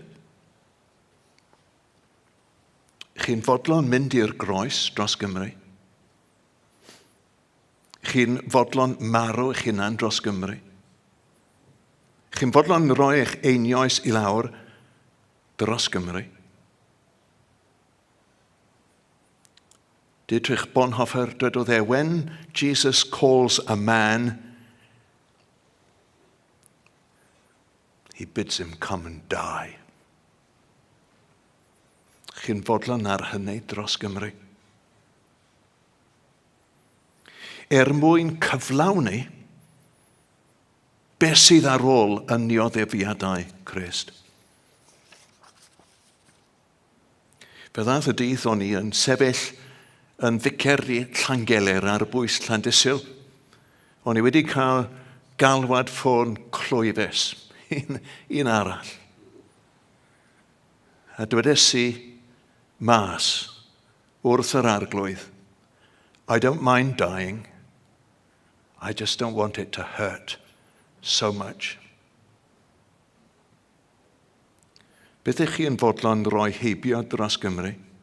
Gyrfa, cyfoeth, amser hamdden, gwyliau costus. Mae eisiau athrawon ar Gymru am oherwydd cymaint o anwybodaeth. Mae eisiau tystion ar Gymru. Dyn nhw ddim yn deall. Mae eisiau efengylwyr ar Gymru, bobl fydd yn siarad yn blwmp ac yn blaen, a gofyn y cwestiwn anodd. Chi wedi rhoi eich bywyd drosodd i'r arglwydd Iesu eto? Neu chi'n dal i feddwl amdano fe? A mae eisiau bugeiliad ar Gymru i sicrhau bod y bobl sydd yn dod i Grist bod nhw'n tyfu yn eiddfed. Os oedd y llinell gyntaf yn bwerus, show me how to love like you have loved me, mae yna un yn dilyn wedyn a ddylai lladd chi. Dyna beth mae'r llinell nesaf yn dweud. Break my heart for what breaks yours. Mae hynny yn frawddeg dan sherys tu hwnt. Byddwch yn ofalus wrth a'i ganu. Break my heart for what breaks yours in Wales. Ych chi'n gweld y sefyllfa? Wy'n gweld e. I ni byw yn y genedl mwyaf aniwiol ym Mhrydain ar hyn o bryd. Dyna'r ystadegau. Y genedl mwyaf aniwiol. Dyn ni'n teithio amgylch a gweld cragennau y diwygiadau ym mhob twll a chornel dros y wlad. Yr adeiladau gasau codi ar ddechrau ganrif diwethaf, hanner ffordd trwy y ganrif cynni, y dim ond y cragennau sydd ar ôl. Dyn ni'n gwybod yn iawn enwau llefydd enwog, lle oedd yna pregethwyr ffyddlon grymus.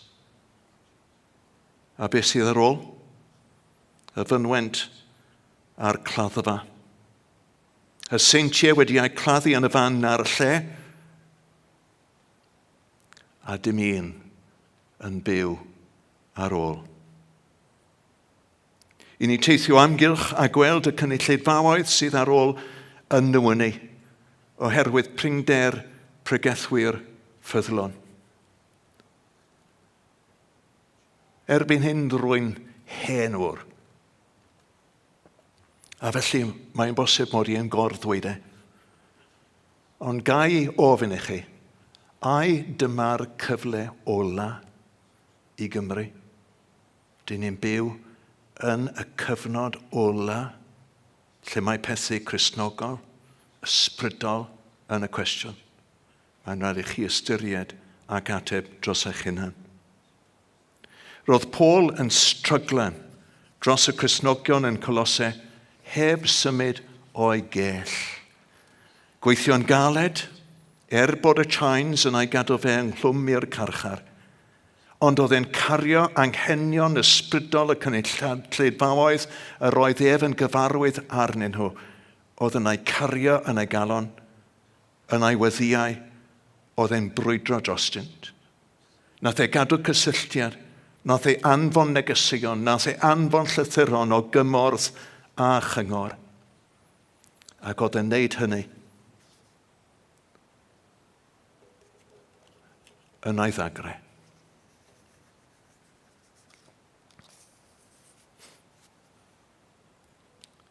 Ych chi'n clywed y galwad heno i ddioddef dros Gymru?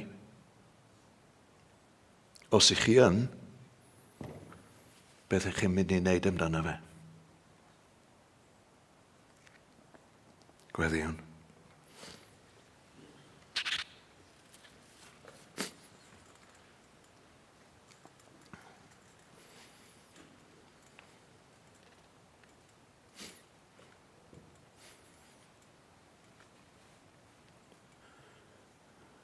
Arglwydd Dduw.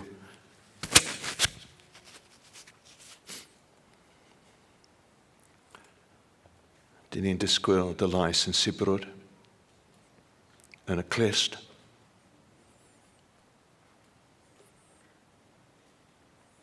yn y cydwybod, yn yr enaid. Ac i ni'n addod yn gilydd, y do ni ar dy ôl, lle bynnag yr eidi. Dyna neddewid i ti. Amen.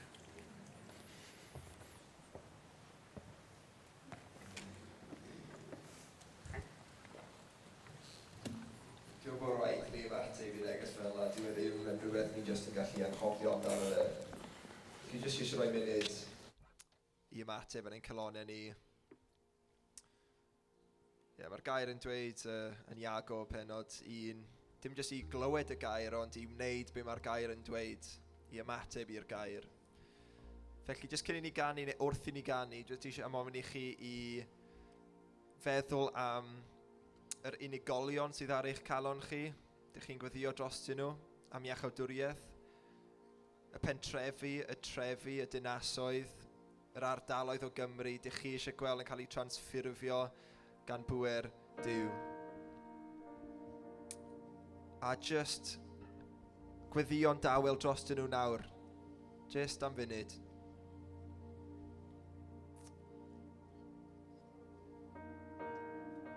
A dyn ni eisiau dweud wrth Duw, dyn ni o ddifri. Dyn ni eisiau gweld newid. Dyn ni eisiau gweld transffurfiad. A os mae dagrau yn dod, gadewch i nhw ddod. Dyn ni ddim eisiau fforsio emosiwn, ond ar yr un pryd, dyn ni ddim eisiau gwrthod neu ymladd yn erbyn be mae Duw eisiau gwneud.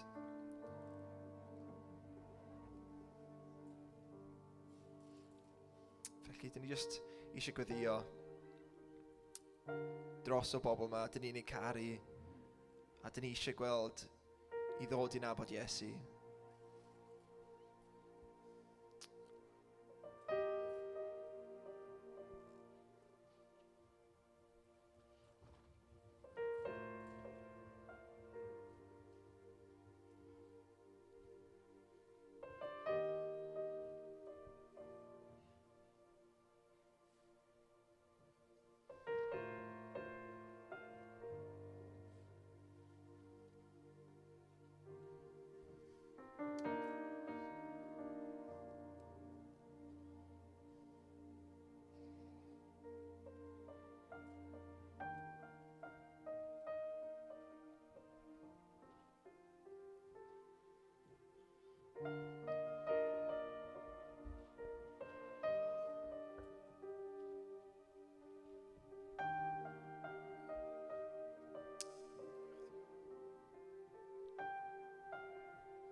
Dduw, dyn ni'n dod ar bobl yma, dyn ni'n dod ar pentrefi, a'r trefi, a'r dinasoedd yma o flaen dy orsedd.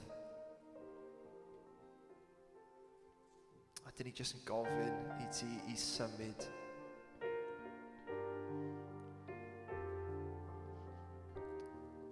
A dyn ni'n gofyn i ti i'n defnyddio ni. Mewn unrhyw ffordd dyn ni'n gallu i ddod â'r newid yna, i fod yn efengelwyr, i ddod â golau'r nefoedd i fyd tywyll. Llenwa ni Dduw. Dyn ni am ganu am ddaioni Duw, dyn ni am ganu am ffyddlondeb Duw, ond wrth i ni ganu, cofiwch, mae yna nifer yn ein gwlad sydd ddim yn gwybod gwirionedd daioni Duw. Ond mae'r gan yn dweud bod daioni Duw yn rhedeg ar ein hôl ni. A dyn ni sy'n gyddio fydd yn gwneud yr un peth dros y bobl yma. A fyddwn ni fel dwylo a fel traed yr arglwydd Iesu Grist ar y ddeiar yma yn ein gwlad ni, yn rhedeg ar ôl y colledig, yn rhedeg ar ôl y bobl yma. Achos mae Duw ni caru nhw, a dylen ni caru nhw hefyd.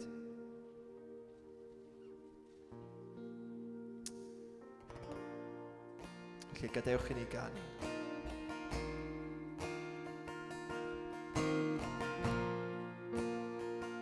Fydd garaf io. Fydd garaf io. Dyw'r trigaredd byth yn methu trwy nyddiau oll. Rwy'n ddiogel yn dy law. O'r ilad pan rwy'n deffro, nes i mi roi fy mhen i law. Fe gana fi am ddaioni fy niw. Ar hyd fy oes ti sydd yn ffyddlon. Ar hyd fy oes ti sydd yn ffyddlon.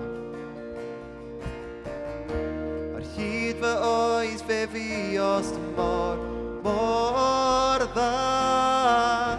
A phob un anadl sydd gennyf fi, fe gana fi am ddaioni fy niw. Caraf dy lais, caraf dy lais.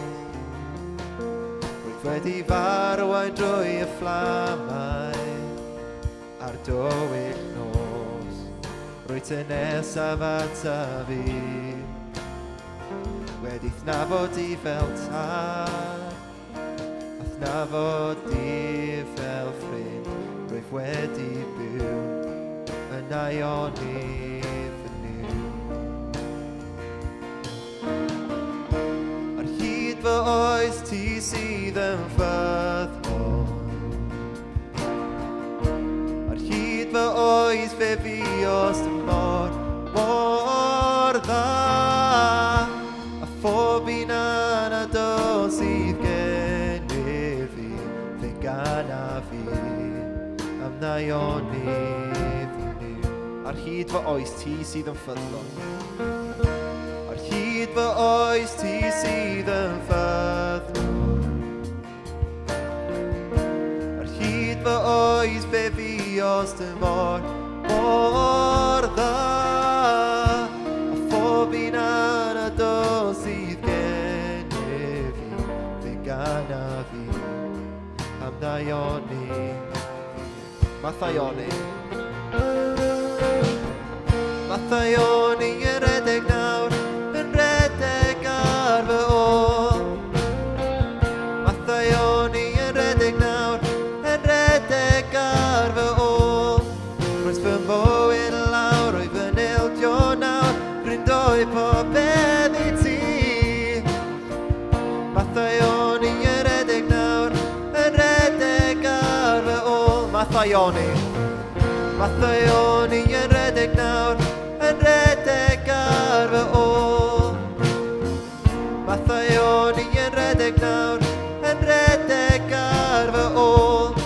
Roes fy mywyd lawr, rwy fy nildio nawr, rwy'n rhoi popeth i ti. Mathaioni yn redeg nawr, yn redeg ar fy ôl.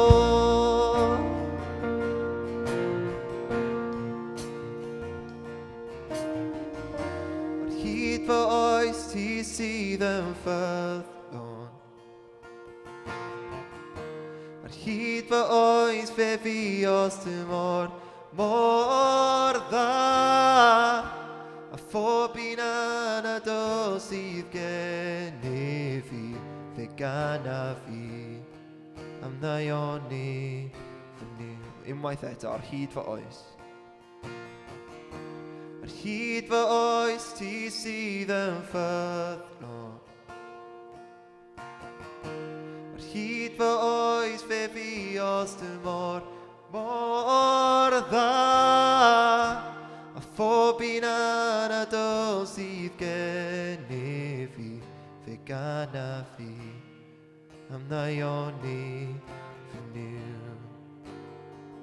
Fe gana fi, am ddaioni fy niw. Fe gana fi, am ddaioni fy niw. Amen. Diolch i ti am dy ddaioni. Diolch i ti am dy ffyddlondeb. Eto Dduw, ti jyst yn gofyn fydd mwy o bobl yn ein gwlad ni yn dod i wybod y daioni na i'w hunain. I wybod dy gariad, i ddod i adnabod dy ras, dy faddeuant, a'r bywyd newydd ti'n cynnig i ni drwy farwolaeth a atgyfodiad yr arglwydd Iesu Grist. Dyw jyst yn gweddio fydd y gwaith ti wedi dechrau'r wythnos yma ddim yn dod i ben pan dyn ni'n teithio adre fori. Fydd hwn yn ddechreuad newydd. Fydd hwn yn ein sbarduno ni i efengylu, i fyw bywydau glân, bywydau pur. Fydd yn denu pobl i ogoniant Iesu Grist. Fydd yn denu bobl at y deyrnas, at bywydau sy'n gallu cael ei trawsffurfio trwy perthynas gyda Iesu Grist. Felly eto, dyn ni jyst yn ildio ti nawr, Dduw, a gofyn i ti i ddanfon ni allan yn dy nerth di, yn dy enw di. A dyn ni'n gyddio hyn i gyd yn yr enw yna. Yr enw uwch ben bob enw arall, yn enw Iesu Grist. Amen.